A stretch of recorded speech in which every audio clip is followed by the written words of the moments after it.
Hey guys, my name is Kevin. This is the War Against Narcissism. And if you like this content, please like, follow, subscribe, and share with your friends in order to raise narcissistic abuse awareness.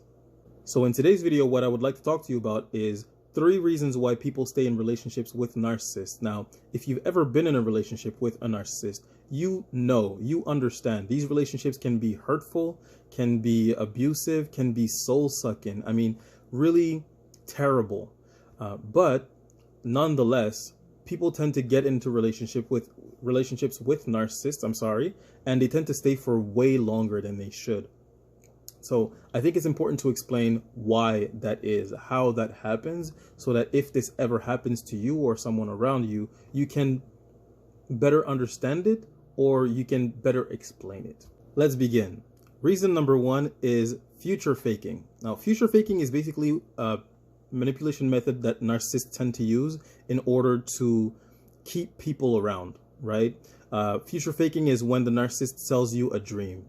Basically, you're in a relationship with a narcissist and you want something out of your relationship, whether it be marriage, children, buying a home, anything really. And the narcissist keeps promising you that at a certain milestone in the relationship, this will happen, right? And of course, this can keep you in a relationship way longer than it should. But it's not just children, a house, or a marriage. It can be something as simple as, I will stop yelling at you when I am no longer stressed out at work, or I will not come home smelling of alcohol when this stressful situation that's happening in my life subsides, right? So it's really important to understand that when it comes to relationships, you don't want to hold on to a dream. You want to judge a person by their current actions, not by their potential actions. Now, when it comes to reason number 2, the people that get into relationships with narcissists and stay in these relationships, they are often called codependents or self-love deficient. Now, if you have a deficiency in self-love, if you're a codependent, that usually happens, these things usually form themselves within early childhood. So these people are conditioned to enter into relationships with narcissistic people and stay in these relationships because the one-sided dynamic where all of the love, all of the respect, all of the care, all of the attention only goes to one person and they get very little or none at all, has been sort of ingrained in them, and it has become their normal.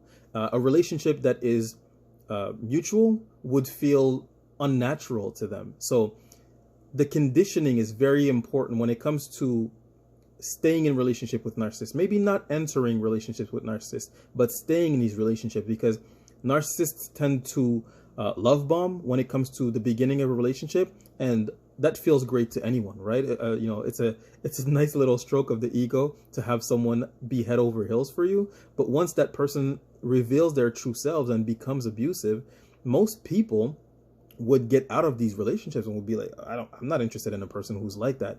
But if you have been conditioned to see this behavior, these abusive behaviors as normal, as acceptable, then you are more inclined to stay in these relationships, unfortunately. And finally, the third reason why people tend to stay in relationships with narcissists is because the abuse doesn't happen overnight.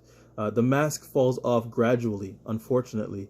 I think a great example that I heard today, actually, which I thought was absolutely brilliant, is a boiling frog. Now, stay with me.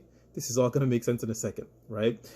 If you were to put a frog into a pot of boiling water, it would jump right out, right? But if you were to put that same frog into a pot of lukewarm water, it would stay in there. Now, if you were to boil that water gradually over time, that frog would not jump out. And by the time the water is too hot and the frog dies, it would be too late.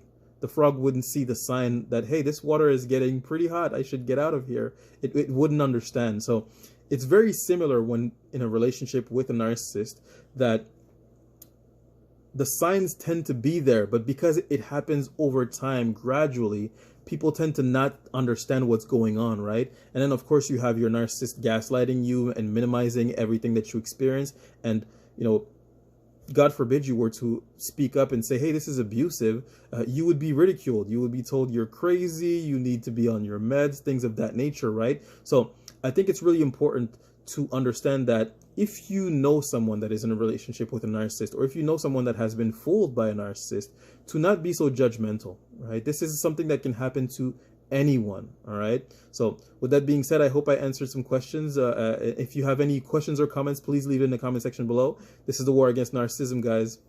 Salute.